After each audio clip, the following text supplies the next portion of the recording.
Hi friends, result study 83 में आपका स्वागत है। आइए आज हम जो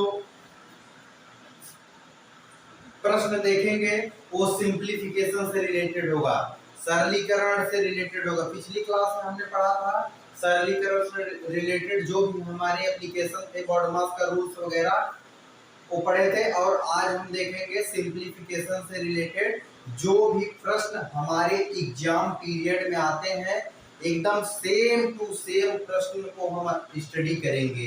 ठीक है, मैथ का। चलिए देखते हैं आज का पहला प्रश्न। आज का पहला प्रश्न रहा आपके स्क्रीन बोर्ड पे दिया है यदि 8 के घाते x + 1, ठीक है, यदि दिया है 8 के घाते x + 1 बराबर 64 हो तो 3 के घाते 2x + 1 का मान निकालना है।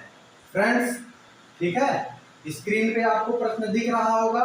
प्रश्न में क्या कह रहा है, यदि 8 के घाते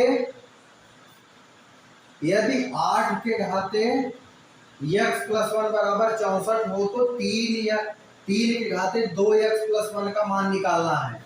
ठीक है, आइए प्रश्न को हम देखते हैं। इस प्रकार से प्रश्न हमारे एग्जाम में पूछे जाते हैं और इस प्रकार से प्रश्न जो होते हैं वो बहुत ही आसान होते हैं। प्रश्न टफ नहीं होता है, बहुत ही आसान होता है।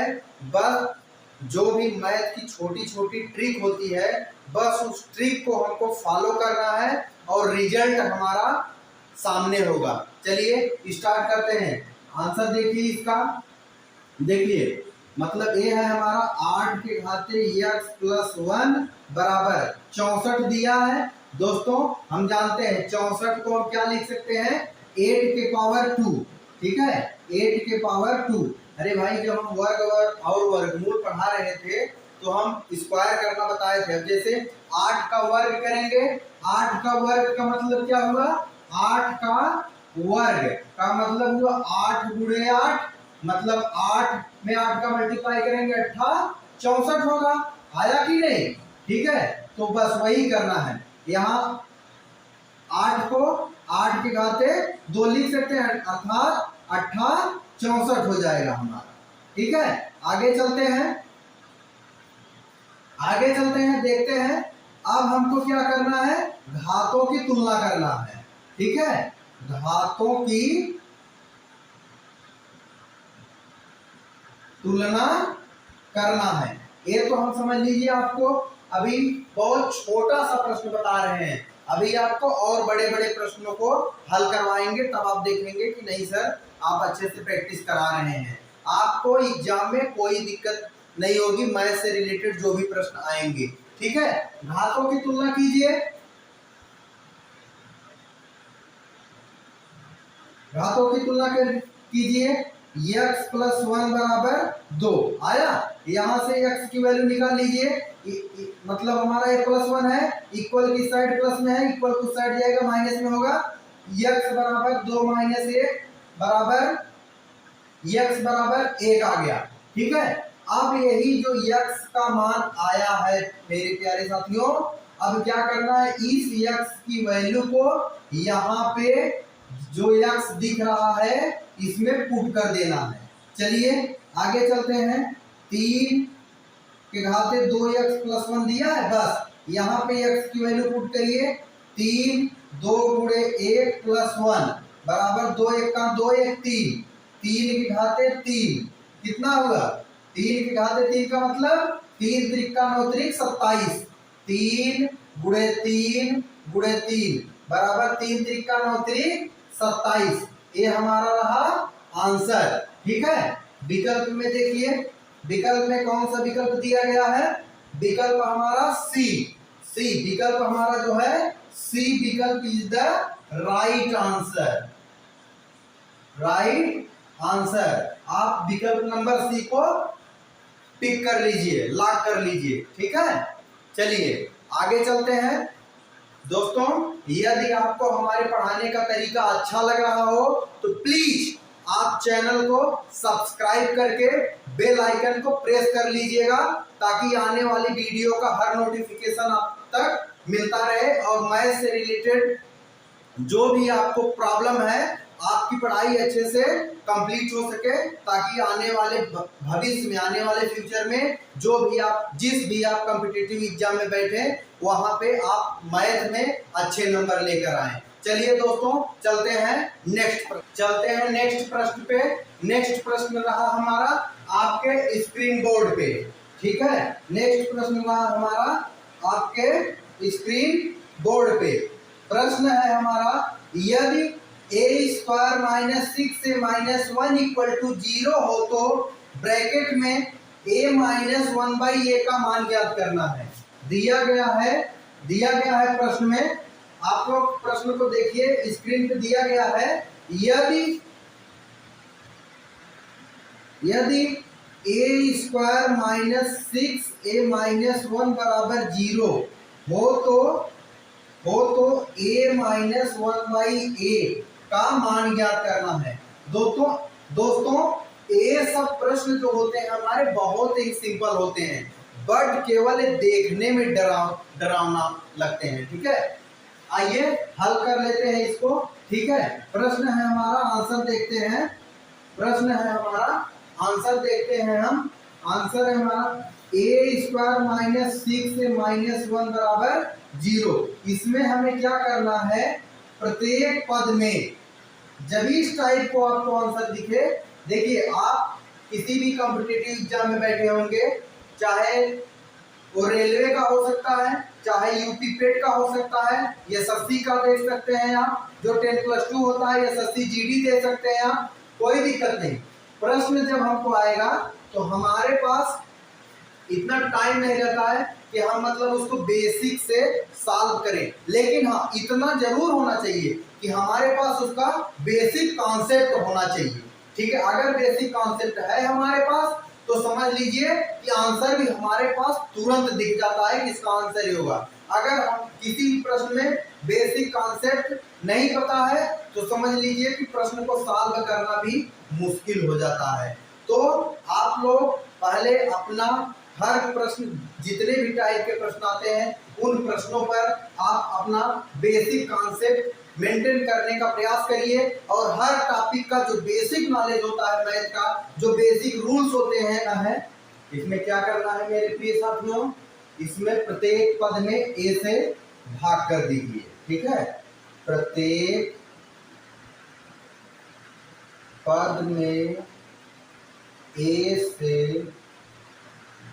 भाग करने पर, ठीक है। प्रत्येक पद में से भाग करिए। चलिए देखिए, ये हमारा a² है। देखिए दोस्तों, ये हमारा क्या है, a² है। जब हम इसमें a से भाग करेंगे, a से a के कैंसिल होगा, सिर्फ a बचेगा, ठीक है।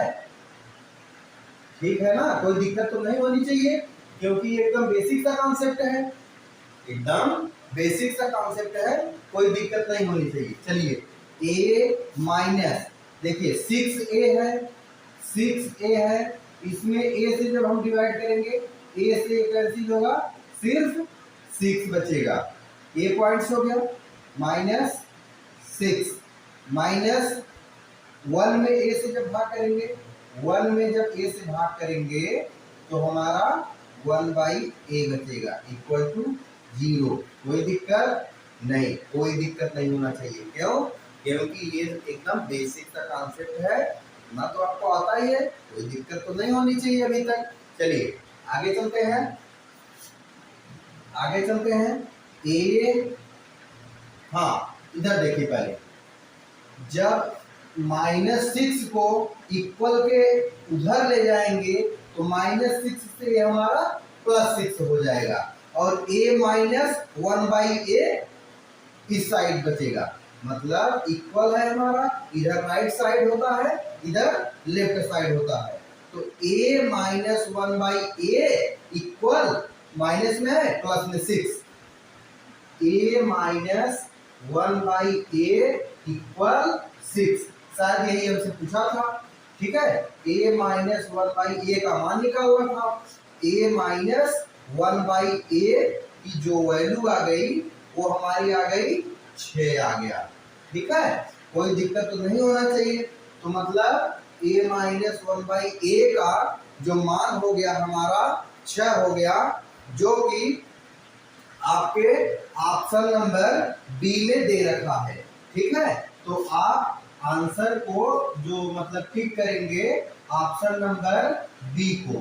ठीक है, ऑप्शन नंबर बी को टिक करेंगे। ठीक है, चलिए नेक्स्ट प्रश्न पे चलते हैं दोस्तों। नेक्स्ट प्रश्न आपके स्क्रीन बोर्ड पे लिखा है, किसी संख्या के 3/4 का 2/5। प्रश्न है हमारा, किसी संख्या के 3/4 का 2/5 यदि 174 हो तो संख्या कितनी होगी। ऑप्शन दे रखा है,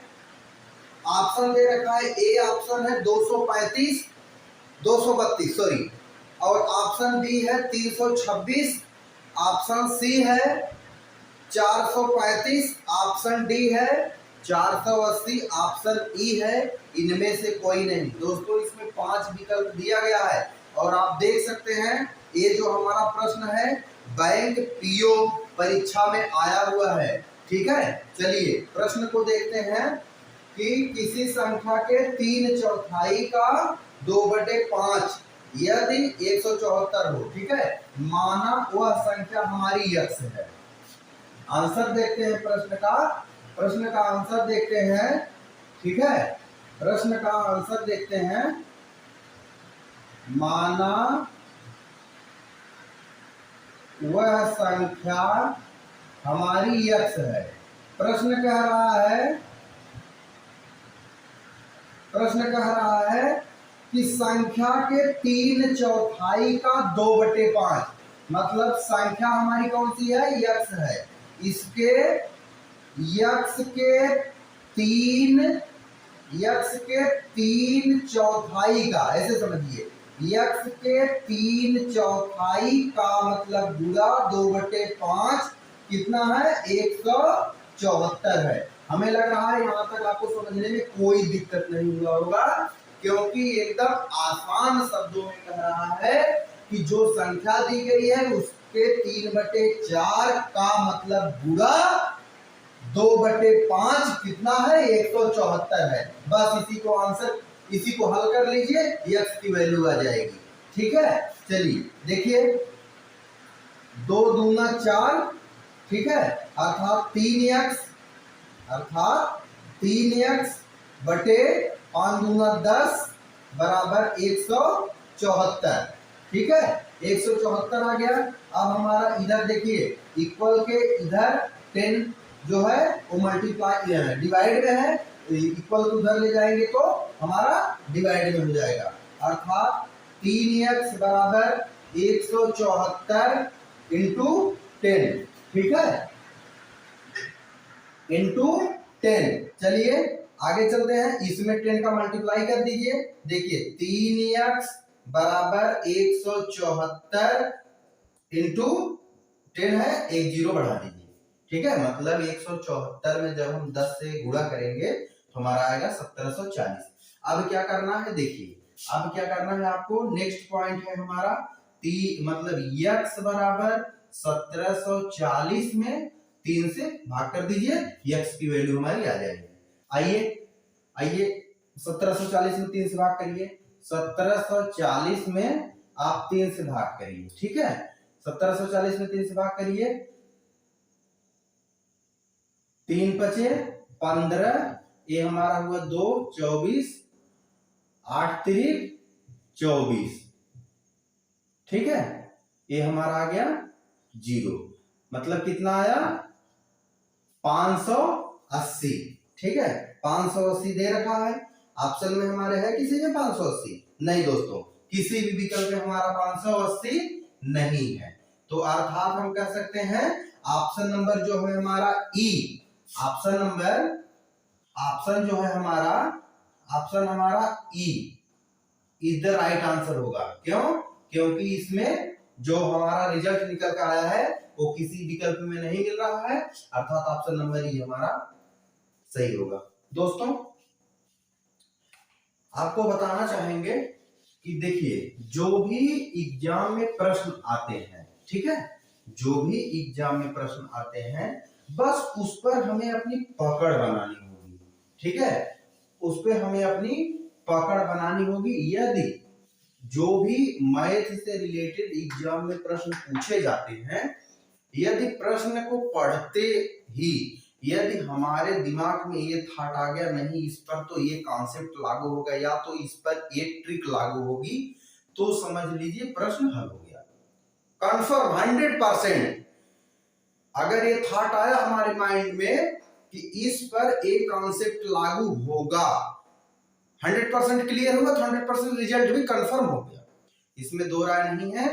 मैथ में अपनी पकड़ को मजबूत करिए, मैथ में अपनी पकड़ को मजबूत करते हुए पढ़ाई कीजिए, देखिए टाइम दीजिए, मैथ एकदम आसान हो जाएगा, ठीक है। चलिए आगे चलते हैं, अगले प्रश्न पे देखते हैं। दोस्तों जो ये सिंप्लीफिकेशन सरलीकरण से रिलेटेड प्रश्नों पर हम प्रैक्टिस कर रहे हैं, आइए देखते हैं अगला प्रश्न हमारा।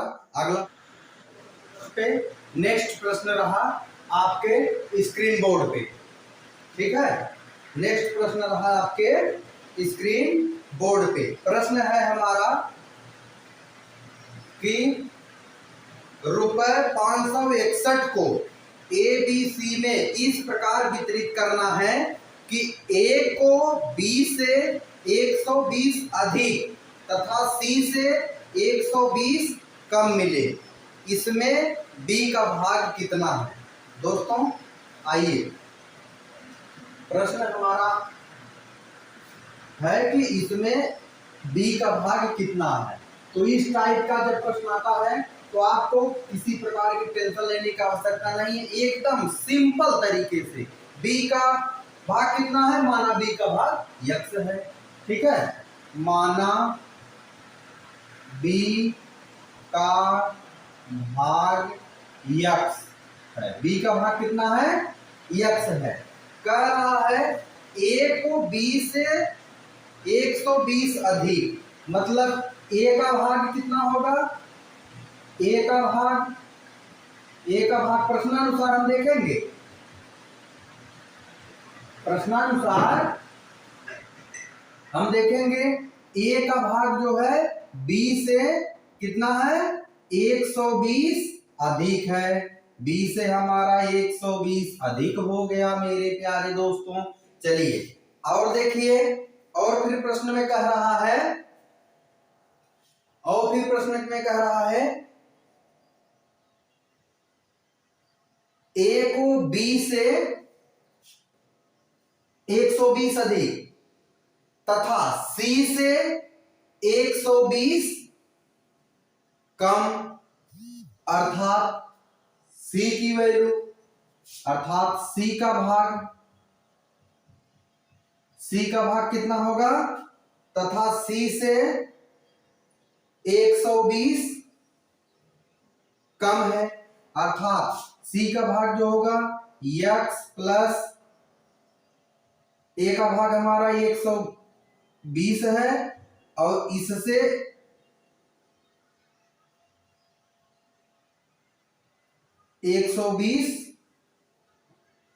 A का कम होना चाहिए, मतलब 120 और जोड़ दीजिए, ठीक है, मतलब C का भाग जो है वो हमारा A के भाग से 120 अधिक है, अर्थात A का भाग जो है C के भाग से 120 कम है। अरे भाई A का भाग इतना है, इसमें 120 जुड़ा है, अर्थात A वाली वैल्यू इससे 120 कम है कि नहीं है, कम है ना। तो चलिए आगे चलते हैं, अब देखते हैं, कह रहा है कि टोटल जो रुपया है 561 है, मतलब अब क्या करिए, मतलब कि जो टोटल रुपया है A plus B plus C बराबर कितना है, 561 दे रखा है। आइए आगे चलते हैं, A का मान कितना है x प्लस B का मान कितना है, सॉरी B का मान कितना है x प्लस A का मान कितना है x plus 120 plus x plus 120 plus 120 बराबर 561। ठीक है, यक्स यक्स यक्स ये हमारा हो गया 3x प्लस 120 120 120 360 बराबर 561। हम जानते हैं इक्वल के इस साइड हमारा जो 360 है प्लस में है, इक्वल को साइड ले जाएंगे माइनस में होगा, बिल्कुल होगा। चलिए आगे चलते हैं। 3x बराबर 561 माइनस 360, ये इसको जब हम घटाएंगे 3x बराबर कितना आ जाएगा, 561 में से 360 घटाएंगे तो कितना आएगा, ये आएगा हमारा 201 आ गया हमारा। ठीक है, अब आगे देखिए, यहां से x की वैल्यू निकाली, x बराबर 201/3 अर्थात 3 छक 18 और यहाँ पे बचा 3 सत्ते 21, मतलब x की जो वैल्यू आ गई वो आ गई हमारी 67। मतलब b का भाग कितना आ गया हमारा, b का भाग हमारा आ गया 67। ठीक है, और प्रश्न में पूछ रहा है तो b का भाग कितना होगा, b का भाग दिया है प्रश्न में दोस्तों, आंसर नंबर बी हमारा 67। ऑप्शन जो होगा बी 67, बी को आप लोग टिक कर लीजिएगा। ठीक है, आइए नेक्स्ट प्रश्न पे चलते हैं। ठीक है, यदि दोस्तों किसी भी प्रश्न में कोई डाउट हो या तो कोई प्रश्न नहीं समझ में आ रहा हो, आप लोग प्लीज कमेंट बॉक्स में कमेंट कीजिएगा कि सर ये पॉइंट्स हमें नहीं समझ में आ, मैं जो भी मैथ से रिलेटेड छोटे छोटे पॉइंट्स, छोटे छोटे एप्लीकेशन होते हैं फिर से आपको समझा दूंगा, टेंशन लेने की जरूरत नहीं है। ठीक है मेरे प्यारे दोस्तों, चलिए आगे चलते हैं।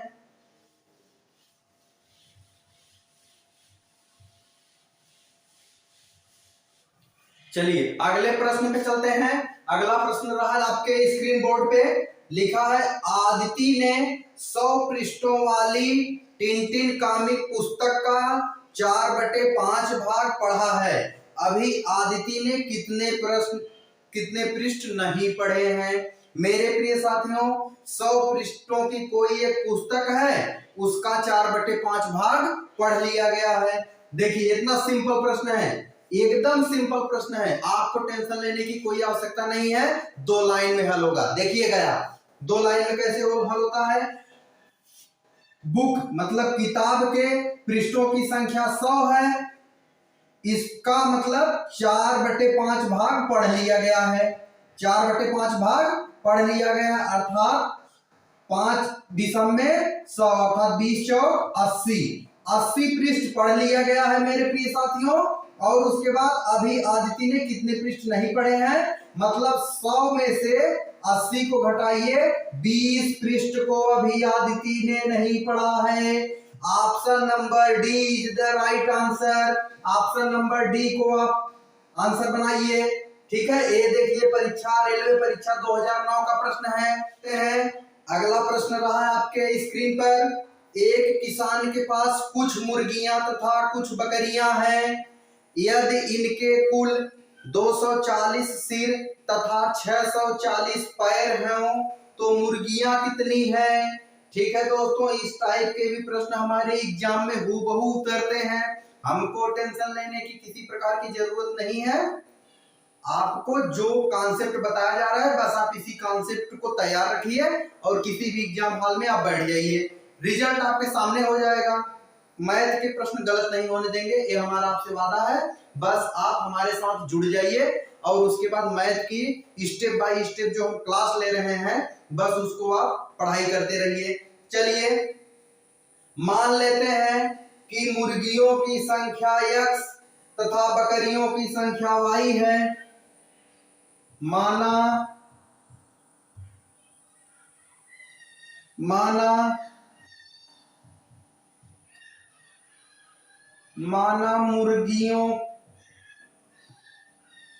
मुर्गियां x तथा बकरियां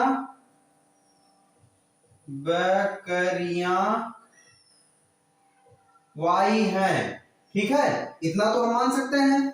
ठीक है, क्योंकि प्रश्न में हमारे कह रहा है एक किसान के पास कुछ मुर्गियां तथा कुछ बकरियां, यदि इन सबके कुल पैर 240 तथा 640, कुल सिर जो दे रहा है 240 दे रहा है तथा पैर 640 दे रहा है, तो मुर्गियां कितनी है? ठीक है, आइए देखते हैं। बकरियां इतनी हो गई। देखिए सिर की बात अगर की जाए, सिर की बात अगर की जाए तो सिर जितनी, एक मुर्गी के पास एक सिर होता है, बकरी के पास भी एक ही सिर होता है। चलिए चलिए कुल सिर कितने होंगे भाई? कुल सिर जो होगा वो होगा x प्लस वाई। ठीक है, तथा कुल टांगे कितनी होंगी? कुल टांगे कितनी होंगी? मुर्गी के पास 2 टांग, बकरी के पास 4 टांग। ठीक है, तो हमारे पास जो मुर्गियों की संख्या है वो हमारा 2x प्लस 4y हो जाएगी। ठीक है, कुल टांग निकालेंगे तो 2x प्लस 4y हो जाएगा। ठीक है, आइए चलते हैं। अब कह रहा है प्रश्न में कह रहा है कि इन सब के कुल सिर हमारे कितने हैं? 240, अर्थात x प्लस वाई बराबर,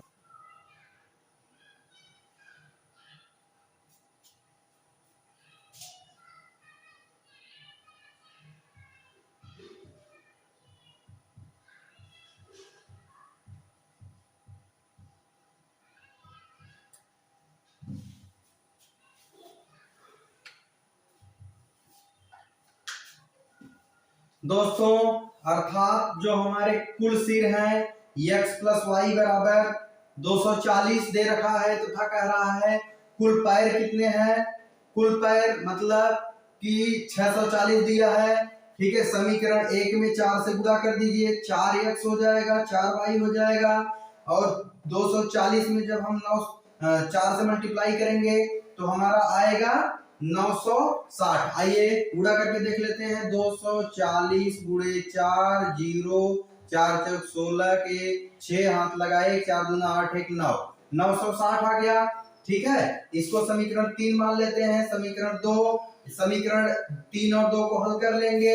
ठीक है, हल करेंगे, घटाने पर लगा देंगे, समीकरण घटाने पर लगाएंगे। उसके बाद ये हमारा 4x में से 2x गए 2x, उसके बाद ए प्लस 4y से माइनस 4y कैंसिल होगा। उसके बाद ये जो हमारा बचेगा, ये हमारा बचेगा 0, उसके बाद 6 में से 4 गए 2, ये हमारा बचेगा 3। ठीक है, x बराबर आ गया 320 बटे 2, मतलब 16 दूना 32, 160 आ गया।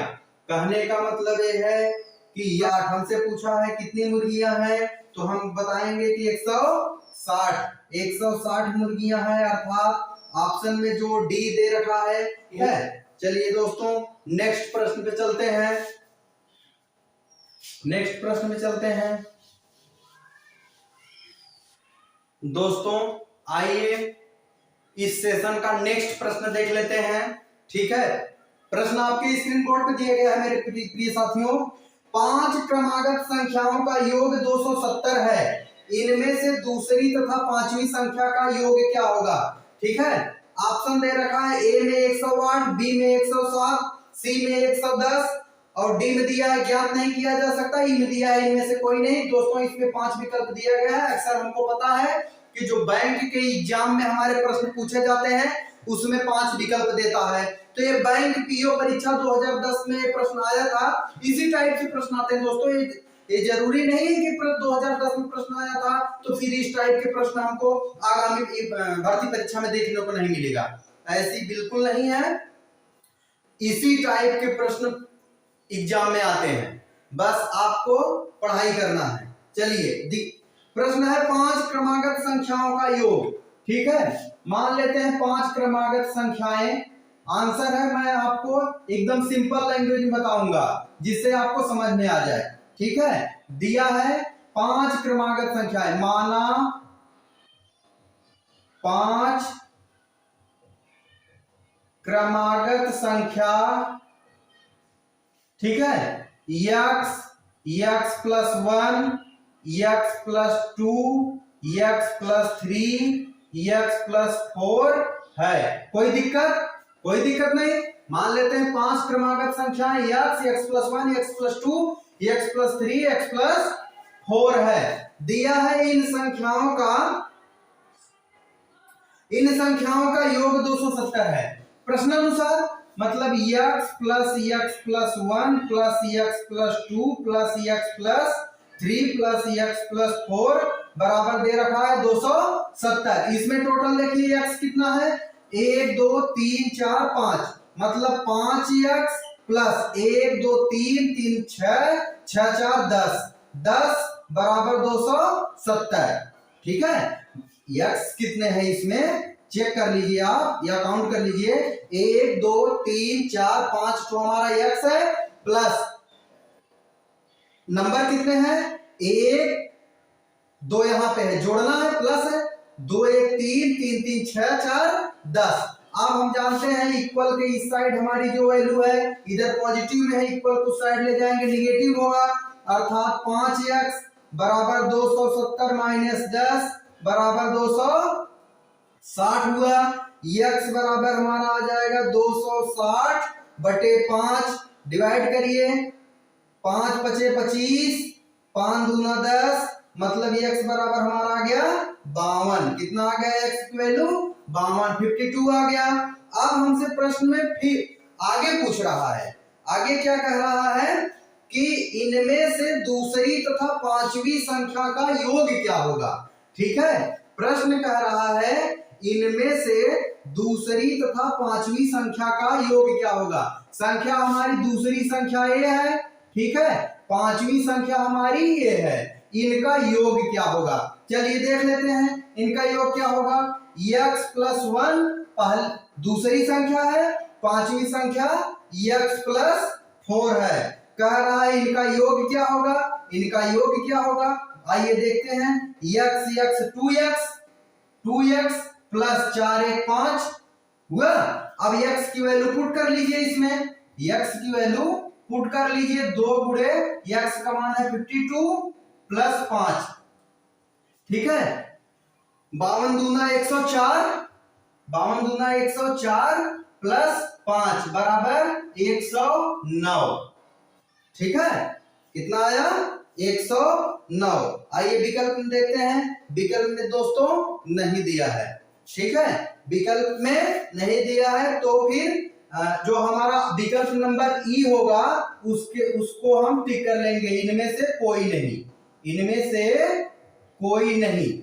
ठीक है, विकल्प ई हमारा आंसर हो जाएगा। 2 दूना 4, 5 दूना 10 प्लस 5, 5 4 9 109, ऑप्शन में नहीं दिया। चलिए दोस्तों आज के लिए बस इतना ही, ठीक है, फिर मिलते हैं अगले क्लास में। तब तक आप लोग वीडियो के माध्यम से अपनी तैयारी को बनाए रखिए। ठीक है, जो भी पढ़ाया जा रहा है आप लोग उसको एक बार वीडियो, अगर एक बार में वीडियो देखने में नहीं समझ में आ रहा है तो वीडियो को स्किप मत कीजिएगा, वीडियो को पॉज करके कॉन्सेप्ट को समझ के, क्योंकि हम एकदम प्रश्नों को हल करना एकदम बेसिक से बताते हैं। अभी आपको एडवांस की तरफ ले चलेंगे, धीरे धीरे चलते रहिए, क्योंकि जब हम धीरे धीरे चलेंगे तो जरूर अपने मंजिल तक पहुंचेंगे मेरे प्रिय साथियों। ये हमारा आपसे वादा है, मैं आपके साथ हूं, आप हमारा साथ दीजिए, आप हमसे पढ़ाई कीजिए, आप हमारे चैनल को ज्वाइन कर लीजिए। देखिए आपको हम मैथ का मास्टर बना के छोड़ेंगे दोस्तों। धन्यवाद।